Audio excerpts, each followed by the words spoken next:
Full body workouts tend to remove the overthinking and complexity that we have with splits. Hey everybody, it's Jason Blaha here. I thought I would chat with you guys and gals a little bit about this today. But a quick reminder, if you guys will please click like down below, be greatly appreciated. If you're not following or subscribed, please do so. And if you'll be kind enough to drop me a comment down below, I would greatly appreciate that. Thank you so much. So let's get over to this. I've kind of run the full gambit of this. I've started out originally years and years ago promoting lots of full body training, drifted into more splits. I've coached plenty of people on splits, coached a lot of people on conjugate. I still have clients who successfully run conjugate. I still have some clients who run 3-day push-pull leg splits, but I have some on full body also.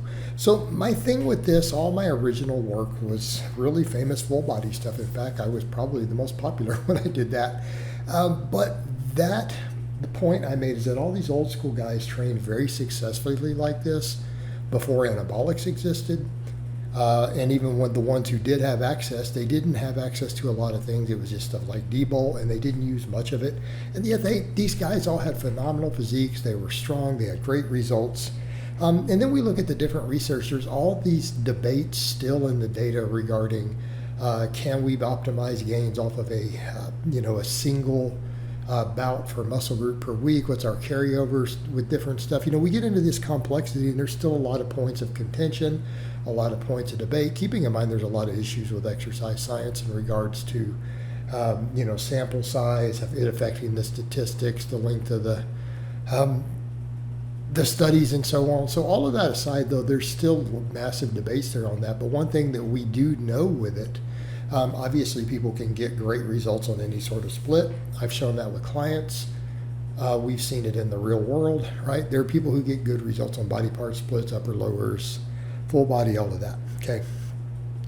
It's not an issue. We know that people can get results on all of it if they train smart, they train hard, they put in the effort, their nutrition is good, people get results.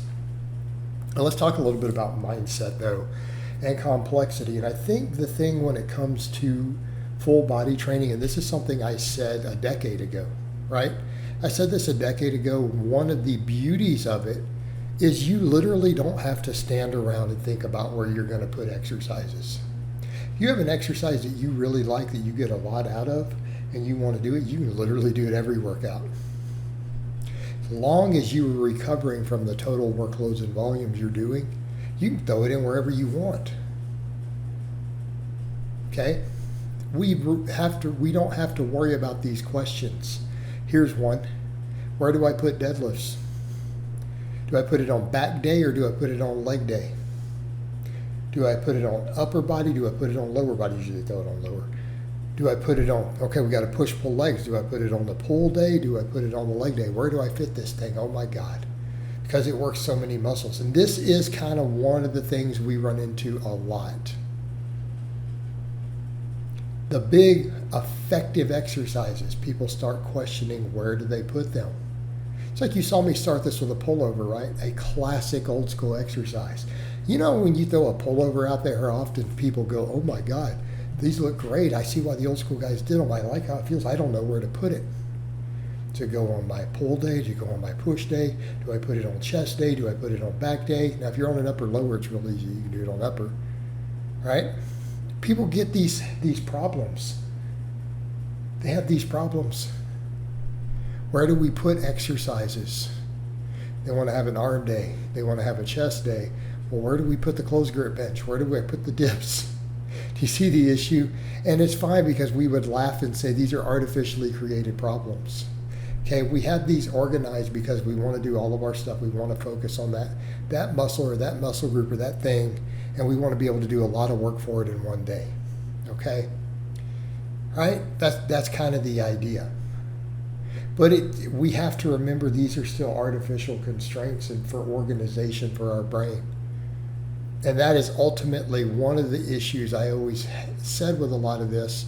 And I'm not the only one. I've known some other really good lifters and coaches who say the problem I've always run into with any sort of split is where do we put stuff? I mean, before long, you think about West Side, they're like, oh, we're just doing back on all 4 days. All the upper, all the lower days. It doesn't matter. We just do back on all of them. So then you start to look at that and go, well, wait a minute. If you're doing rows and pull-ups on your lower day, isn't it a full body? You have to start asking this. Or then they're like, yeah, we're doing the reverse hypers even after the O. It's like, what? For long, they're turning into full body with some of it.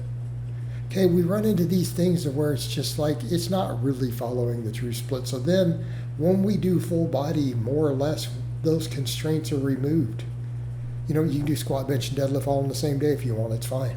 You're going to do them at a competition anyways as a power lifter. And I think we have to remember that. Yeah, at a powerlifting meet, you're going to have to max on all three of them. And you're probably going to do 3 heavy attempts. You might even fail one. You're going to have to do them on the same day in competition. You do them on the same day then in a workout.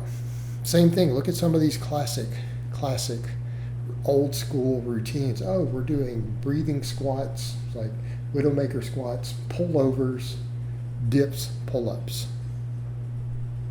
Okay. And maybe some calves. It's a full body routine. The old Reg Park 5x5s. He's got everybody, it's just training everything at once. And the thing is with it, it works. And people say, well, what about the frequency? Don't certain muscles need more time to recover? Do they really? Do they need more time to recover? Even if they do, how about you look at the training volume? Okay? So if you have certain muscles that maybe seem like they don't recover fast enough session to session, do you change the frequency? Well, no, if you're just going to do full body, whatever, 3 times a week or whatever times, you just adjust the volume. They're not recovering, you're probably doing a little too much.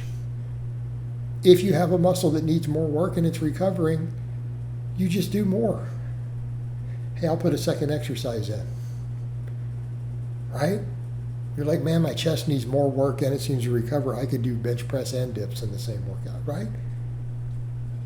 Same thing, maybe your arms aren't getting enough for some chin-ups or pull-ups, so you just do curls. Make sure that you do curls all the days. That's the whole point with it. Everyone's then like, well, do different muscles, do different frequencies. Well, the amount of work you do will dictate the recovery. So if you have a muscle that's not recovering at that higher frequency, just do less volume. Just do less work for it.